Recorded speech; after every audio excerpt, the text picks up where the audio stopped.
The biggest genealogy event of the year has wrapped up, and I am excited to share with you my takeaways from RootsTech 2025. So if you couldn't attend in person, no worries, because I've got you covered. Hey there, if we haven't met before, I'm Lisa Lisson with Are You My Cousin? And this YouTube channel is designed to help you find your ancestors, grow your family trees, but not be overwhelmed in the process. So if that sounds like your cup of tea, you're in the right place. So I've just returned from Salt Lake City attending the RootsTech 2025 in person this year, and it was a thrilling event, and I was so excited that I was actually able to attend in person again. It's always a wonderful time to meet new genealogy friends as well as reconnect with my genealogy buddies from years past.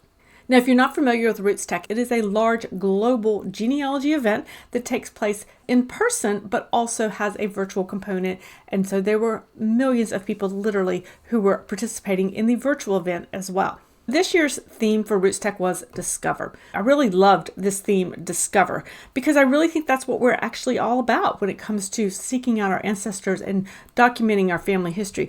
Because as genealogy researchers, we are looking to not only discover our ancestors and discover our family history, but we're looking to ways to also share those stories going forward with future generations. Now, I haven't seen the final numbers for those who attended RootsTech, but my understanding is that when you combine the in-person and the virtual parts of RootsTech, that we had probably somewhere between 4 to 5 million people who were participating in some form or fashion with RootsTech. That's a lot of people. That's a lot of family history enthusiasts, right? So what are some of my takeaways for RootsTech this year? Now, I did notice two major themes that seem to be running through the offerings at RootsTech this year, and that is AI and storytelling. AI does figure prominently into many of our research projects at this point. There was a large number of offerings about how to use AI, what we can use it for, and how to incorporate it into our genealogy research. I actually taught one of the sessions on that about how to write effective prompts for your genealogy research when it comes to using AI. Be sure and subscribe to my channel here, because in the coming weeks, I will be creating some more videos for you on exactly how to write prompts to be able to get better results when you're using one of the AI platforms. I was also seeing storytelling as a really large component of genealogy research and family history, and that is something that I was seeing a lot of focus on as well. Not only should we as genealogy researchers be finding our ancestors, but we want to make sure that we're telling their stories and that we are sharing those stories. And with AI, I think storytelling is becoming easier. Oftentimes we can be a little hesitant because we're not really sure how to write, or maybe we don't feel comfortable with all the writing or putting the story together.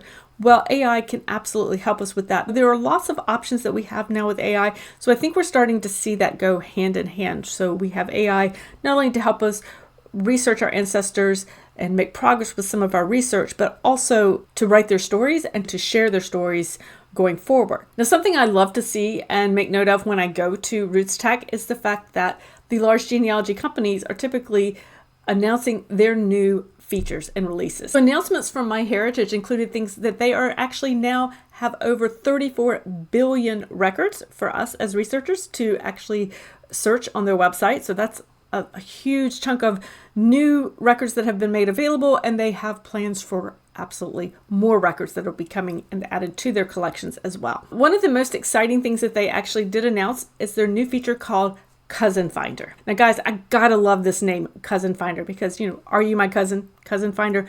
I'm all about finding cousins, right? Now, the Cousin Finder uses the power of the family tree there at MyHeritage to find matches among members at MyHeritage who share common ancestors.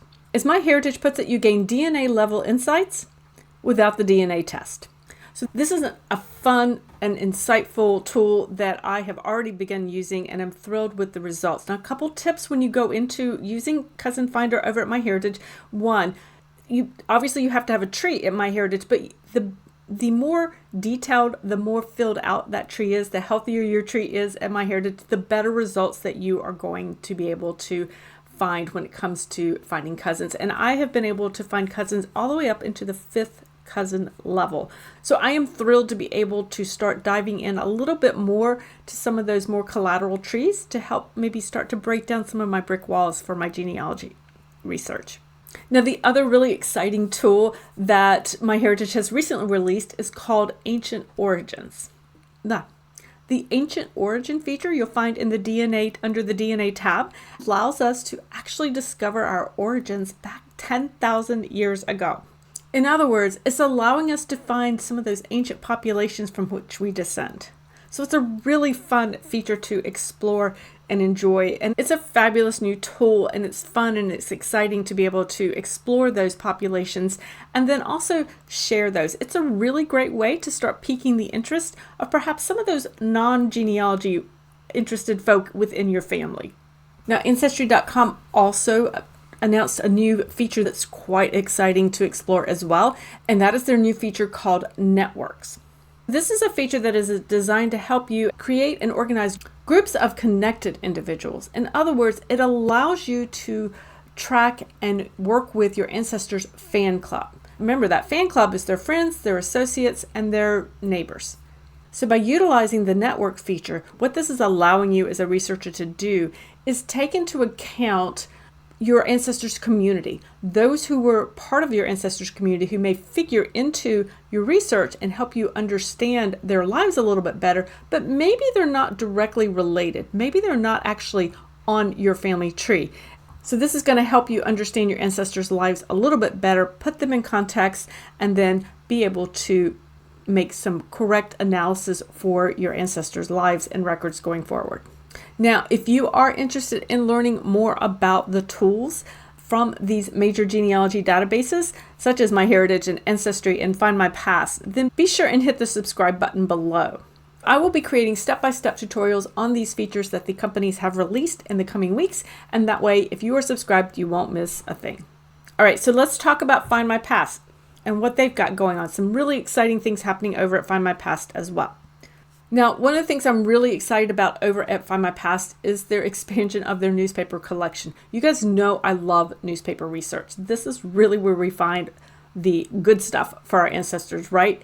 And one of the things that I am seeing over at FindMyPast is they have advanced newspaper searching, which allows you to search by phrases as opposed to individual word search. So this is going to be something that's going to help us find our ancestors a little bit easier and more accurately on the newspaper page. But I'm also super excited about what they are calling newspaper collections.